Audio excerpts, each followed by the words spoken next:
ద్వితీయోధ్యాయ సూతోవాచ సూత్రుడు వారు శౌనకాది మహర్షులకి రెండో అధ్యాయం గురించి చెబుతున్నాడు అనమాట. ఏమనంటే అథాన్యత్సంప్రభక్షామి కృతయేన పురాద్విజ కశ్చిత్వాసి గురేరణ్యే ఆసీత్ విప్రో కాశీపట్నం. ఆ కాశీపట్నం ఎటువంటిదయా? ధనవంతులు ఊరు కాశీపట్నం అంటే మనం తెలిసినటువంటి బెనారస్ అంటుంటాం. మనం కాశీ కూడా దశామాసానికి వచ్చింది. రోహిణికార్త బాగా ఎండలు తీవ్రంగా ఉన్నాయి. అటువంటి సమయంలో కూడా ఈయన భిక్షాట పోయి కూర్చొని పూజిస్తూ ఉన్నాడు. ఇందుకోసం గాడు గాలుతోనే తలమాడుతోంది. ఎక్కడా ఆ రోజున భిక్ష దొరకలేదు ఈ బ్రాహ్మణికి. అయితే ఆయన అక్కడ కూర్చున్న సమయంలో నారాయణమూర్తి చేశాడు, ముసలి బ్రాహ్మణి వేషం ధరించాట.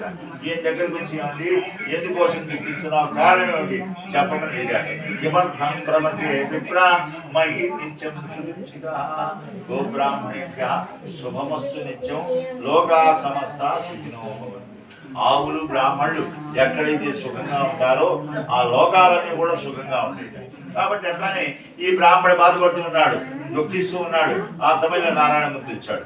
వచ్చి ఏమని అడిగాడంటే ఎందుకోసం బాధపడుతున్నావు, నీ కారణం ఏందో, నీకు దుఃఖం రావడానికి కారణం ఏందో చెప్పమని అడిగాట. తత్సర్వస్తోత్రం ఇచ్చామి గచ్చతమః బ్రాహ్మణోది దరిద్రోహము. నేను దారిద్ర్యం వల్ల బాధపడుతున్నా అండి. నాకు రోజు భిక్షాటన చేస్తే కానీ మా ఆవిడ అనుమతి పెట్టదు, కాబట్టి రోజు భిక్షాటనకి వెళ్తూ ఉంటాను అని చెప్పాట. ఉపాయాసి కృపయా కథయ ప్రభు. ఈరోజు నేను దొరకలా నాకు, అందుకోసం ఇప్పుడు కూర్చొని బాధపడుతున్నాను అని చెప్పి అన్నట్ట. అనేటప్పుడు అప్పుడు ఏం చేశాడు నారాయణమూర్తి, సత్యనారాయణ విష్ణు వాంఛితార్థ అన్ని వ్రతాల్లో కల్లా ఉత్తమమైన వ్రతం ఉందయా, దానికి సత్యనారాయణ స్వామి పూజ అంటారు. ఆ సత్యనారాయణ స్వామికి పూజ నువ్వు జన్మించవలసింది అని చెప్పాట. ధర్మచ్చ పూజన విప్రహ పురుష్వృతముత్తమము. ఈ వ్రతం ఎట్లా చేయాలి, ఇవరికి ఎవరైనా చేశారా ఈ వ్రతాన్ని, దానికి ఏం తెచ్చుకోవాలి ఏమిటి ఏంటని బ్రాహ్మణుడు అడిగాట. అడిగేటప్పుడు కదా ఈ వ్రతం చేయాల్సిన విధానం మొత్తం కూడా చెప్పాట నారాయణమూర్తి. అక్కడి నుంచి ఆయన అంతర్ధానించాట. విధానం వ్రతం ప్రాస్య విప్రాయ భాషకృత సత్యనారాయణో తత్రైవ అంచరధీయత. ఈ వ్రతం చేద్దాం అనుకున్నాడు. అనుకొని చేశాడు. తద్వ్రతస్య కరిష్యామి. రాత్రి మొత్తం కూడా మెలుగుతూ ఉన్నాడు.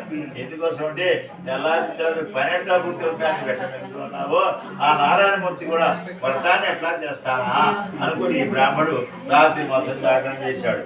పొద్దున్నే లేచాడు, స్నానం చేశాడు, స్వామి దగ్గరికి నమస్కారం చేశాట. తత్ప్రాత సముద్ధాయ సత్యనారాయణ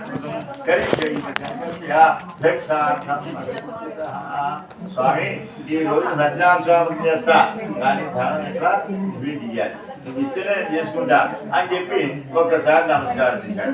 ఇట్లా అనుకుని నమస్కారం చేసేకల్లా ఏదో మరచురం ద్రవ్యమాప్తవాన్ తేనే బంధ విస్వార్థం సత్య మీదే అది. అయితే ఏతస్మిన్ దివసే విప్రచురం ద్రవ్యమాప్తవాన్ తేనే బంధ విస్వార్థం సత్య. అయితే ఈయన విషయాన్ని బయలుదేరి ఉన్నాడు. ఏమంటే మంత్రి గారు ఎన్నో రోజులు పెట్టి మా ఇంటికి వస్తున్నారు, అమావాస్య రోజు వచ్చారు, మా ఇంటికి పౌర్ణమి రోజు వచ్చారు, కానీ ఆ రోజు ఏమైంది పెట్టడానికి వీలు కాల పెట్టలేకపోయినాం, కాబట్టి ఈ రోజు పెడతాను రమ్మని చెప్పి అందరూ కూడా పిలిచి నేను పెట్టుకున్నాను. ఇట్లా వచ్చిందంతా తీసుకున్నాట. పళ్ళు వాళ్ళు ఇచ్చిన దక్షిణ అన్ని కూడా తీసుకున్నాడు. ఇలా తీసుకుని తీశాడు. నేనే బంధ విస్వార్థం సత్యస్య అరటి పండ్లు ఆవు పాలు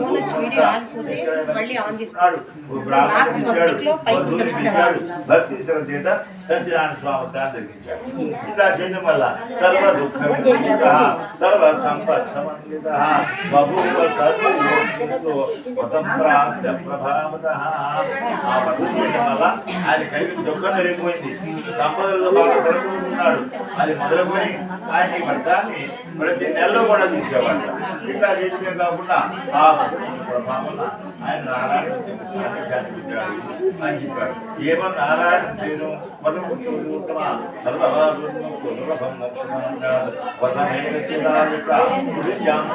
ఎవరు ఎప్పుడైతే ఈ సత్యనారాయణ స్వామి వ్రతాన్ని తీసుకుంటారో వాళ్ళ కలిగిన దుఃఖం ఆరోగ్యం పెరిగిపోతాయా అని చెప్పాడు. ఇంకా ఏమనంటే తదైవ ఏమని నారాయణోక్తం సాక్షాత్తు ఆ నారాయణమూర్తి నారదుల గారితో చెప్పాడు. కాబట్టి అటువంటి వ్రతాన్ని మహారుషులతో అన్నాడు.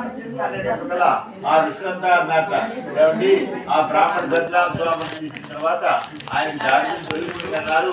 ఆయన బాగా సుఖంగా ఉండి అందులో మోక్షాన్ని పొందాడని చెప్తున్నారు కదా, మళ్ళా తర్వాత ఎవరైనా ఈ సత్యనారాయణ స్వామిని తీసుకుని వాడుతున్నారా, వాళ్ళ సంగతి చెప్పవలసింది అని చెప్పి అడిగారట. బొమ్మలు చేస్తే వ్రతంగా ఏ కదా సద్యోగరు యథా ఒక సమయంలో ఈ బ్రాహ్మణుడు సత్యనారాయణ స్వామిని తీసుకుంటున్నాడట. ఆ వీధి చివర ఉండేవాట ఎవరు పొలంలో మూడే కాష్టం లేదా. ఈ ప్రతిరోజు కూడా అడవి పోయేవాడు, కట్టెలు కొట్టుకునేవాడు, తీసుకొచ్చుకునేవాడు, అమ్ముతూ ఉండేవాట ఈ కాష్టక్రేత. అటువంటి ఆయన చేశాడంటే ఏ దశమంతరే కాలే కాష్టక్రేత సమానంగా పొల్లగాడు అమ్ముకోవడానికి పోతున్నాడట. ఆయనకి మంచి తీర్థం బాగా దాహం వేసింది ఎండాకాలంలో. అటువంటి సమయంలో ఏం చేశాడు, ఆ పొల్లగాడు ఆ బ్రాహ్మణుడి ముందు పెట్టి లోపలికి వచ్చాడు. లోపలికి వస్తే ఇక్కడ ఏం జరుగుతుంది, సత్యనారాయణ స్వామి దొరుకుతాడు. మంచి తీర్థం తీసుకొని కొంతమంది ఇలాగా ఉన్నాడు. తీర్థం ప్రసాదం తీసుకొని ఆ బ్రాహ్మణి అడిగాడు,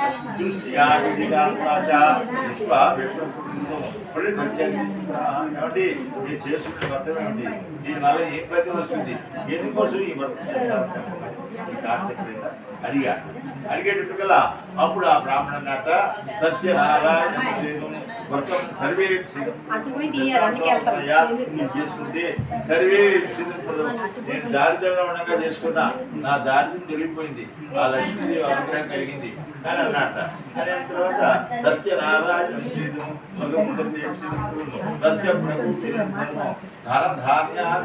ధనము ధాన్యం ఆ లక్ష్మీదేవి అని చెప్పాడు వ్రతం చేసుకుంటే. ఇట్లా ఎప్పుడైతే చెప్పాడో కాబట్టి ఈ వ్రతం చేయాల్సిన విధానం అంతా తెలుసుకున్నాడు. ఆ కాష్టక్రేత తిరిగి ఇంటికి వెళ్ళాట. తస్మాత్ కాష్టక్రేత బహు జలం ప్రసాదించ భుక్త్యా స్వనగరౌ ఇప్పుడు ఇది తీర్థం ప్రసాదించుకుని తిరిగి ఇంటికి వెళ్ళాడు. మరుసటి రోజు సత్యనారాయణ స్వామిని చేసుకున్నాం అనుకున్నాడు. ఈ కాష్టక్రేత సత్యనారాయణ దేవం మానసే నేతృత్వేదు కాష్ట విక్రయ ప్రాప్యతే పొల్లగాడు ఎత్తుకొని పోతున్నాడు అమ్మగారికి. పోతూ బేరానికి పోతూ ఏం చేశాడు, పొల్లగాడు ఎత్తుకొని పోయినాడు. వెళ్ళి ఒక చోట కూర్చొని అమ్మటం మొదలుపెట్టాట. కాష్ట విక్రయ గ్రామే ప్రాప్తి ఇది ఎట్లాంటిదంటే బాగా ఎన్నుకుంటాడు కదా. అయితే ధర బాగా దొరుకుతుందంట. అట్లాంటి కావున ఈ అబ్బాయి పొల్లగాడు పెట్టాడు. కట్టుతోటి ఎందుకు ఇస్తావయ్యా పొల్లగాడి అని చెప్పి వాళ్ళలో వాళ్ళు అలాగే పాట రెడ్డి పెట్టుకుంటారా అట్లనే పాట పెట్టారు.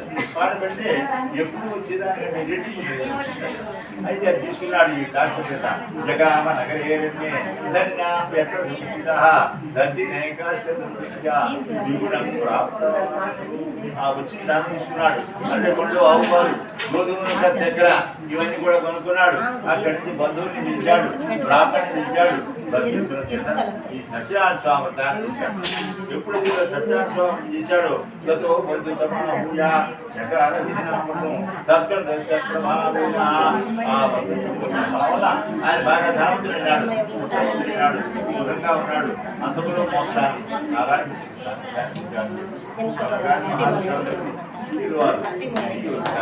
రెండో కథ చెప్పాడు అనమాట. జై శ్రీమద్ రమారమణ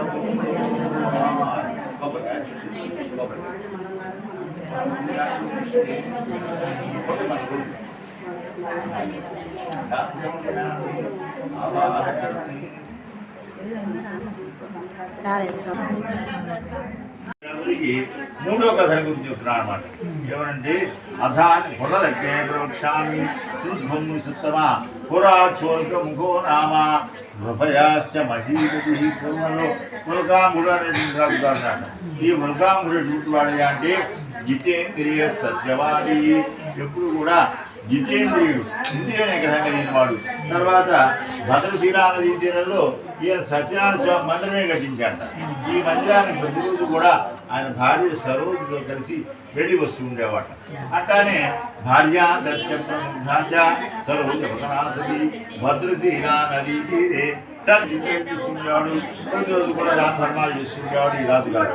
ఇట్లాంటి రాజుగారు ఏం చేశాడంటే ఒకనొక సమయంలో సత్యనారాయణ స్వామి వ్రతం చేసుకుందాం అనుకున్నాడట. ఆయన భార్యతో కలిసి సత్యనారాయణ స్వామి వ్రతం చేస్తున్నాడట. చేసే సమయంలో పడవ నిండా కూడా సరుకేసుకొని వ్యాపారం చేద్దామని బయలుదేరాడు. ఎవరు? వ్యాపారస్తులు సాధువు గారు. అటువంటి ఆయన ఏం చేశాడంటే నామం సంస్థ తీరే జగా